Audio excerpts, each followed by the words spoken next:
کرے گا تو اس کا کاروبار توڑ دیا جائے گا، اس کی کاروبار کے اوپر حملہ کر کے اس کو اٹھا لیا جائے گا، اور وہ اگر ایف آئی آر درج کروانے جائے گا تو اس کی ایف آئی آر نہیں ہوگی، طاقتور کے لیے الگ قانون اور غریب کے لیے الگ قانون ہوگا، تو پھر کیسے لوگ جو ہیں وہ ٹرسٹ کریں گے؟ تو انہوں نے بڑا واضح طور پر کہا کہ اس کے اندر دیکھیں عدالتوں کو بڑا واضح طور پر جو ہے اس کے اوپر اس معاملے کو ٹیک اپ کرنا ہوگا، اور بنیادی انسانی حقوق کی جو خلاف ورزیاں ہیں اس کے اوپر ایکشن لے کر اس کا جو ہے لوگوں کے حقوق کو ہے ان کا تحفظ کرنا ہوگا، تبھی ملک کے اندر جو ہے وہ رول آف لا جو ہے وہ ہو سکتا ہے، اور ملک کے اندر فری اینڈ فیئر الیکشن جو ہیں وہ فوراً ہونے چاہیے۔ نگران حکومتوں کا یہ کام نہیں ہے کہ لوگوں کے گھروں میں چھاپے مروانا، ان کا کام کیا ہے؟ ان کا کام یہ ہے کہ الیکشن تک انہوں نے جو انتظامی معاملات ہیں یا روزمرہ کے چلانے کے لیے اس میں باقاعدہ طور پر معاونت کرنی ہے۔ لیکن یہاں پر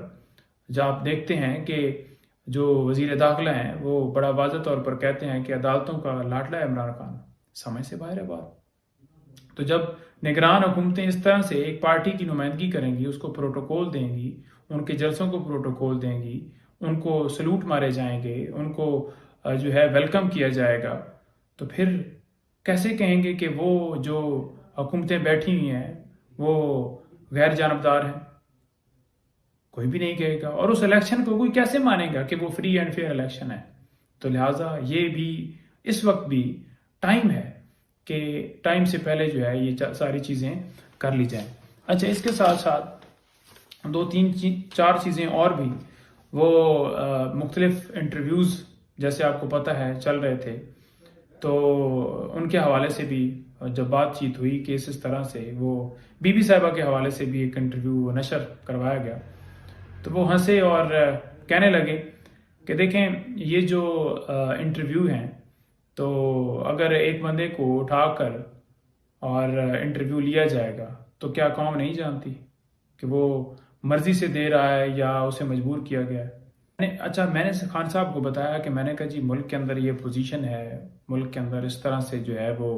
لا قانونیت ہمارے لوگوں کو اٹھایا جا رہا ہے، کینڈیڈیٹس کو اٹھایا جا رہا ہے، پریس کانفرنس کروائی جا رہی ہیں۔ تو خان صاحب نے بڑا حوصلہ دیتے ہوئے کہا کہ دیکھیں یہ جو حالات ہیں نا، اگر اس سے آپ لوگ ٹوٹ جائیں گے، آپ اپنے اعصاب مضبوط کریں، اور یہ اعصاب کی جنگ ہے۔ اگر آپ نے خود کو لوز کر لیا دین ساری زندگی جو ہے وہ آپ ترستے رہیں گے۔ 47 سے یہی ہوتا رہا۔ حقیقی آزادی کیا تھی؟ حقیقی آزادی یہ تھی کہ ملک کے اندر رول آف لا، ہمارے ادارے آزاد ہوں، عدلیہ کے اوپر پریشر نہ ڈالا جا سکے، پولیس کے اوپر پریشر نہ ڈالیں، نیب کے اوپر پریشر نہ ڈالیں، بلکہ سارے اپنی مرضی سے کام کریں، میڈیا بین نہ ہو، عام بندہ جو ہے اس کی جو رائے کے اوپر پابندی نہ ہو، اس کے بولنے کے اوپر اسے اٹھا نہ لیا جائے۔ تو آزادی یہ تھی کہ ہمارا ملک آزاد تھا، تو آزادی جو ہے ملک کے اندر ہو، رول آف لا قائم ہو، آئین کی بالادستی ہو، تب ہی ملک جو ہے وہ آگے جا سکتے ہیں۔ ہمارے وہ ملک جو ہم سے بہت پیچھے تھے، کیوں آگے گئے؟ کیونکہ وہاں پر رول آف لا ہے۔ تو لہٰذا رول آف لا کے اوپر عمران خان صاحب نے اپنے بڑے کنسرن جو ہیں وہ شو کیے، آگے گئے کیونکہ وہاں پر رول آف لا ہے۔ تو لہٰذا رول آف لا کے اوپر عمران خان صاحب نے اپنے بڑے کنسرن جو ہیں وہ شو کیے۔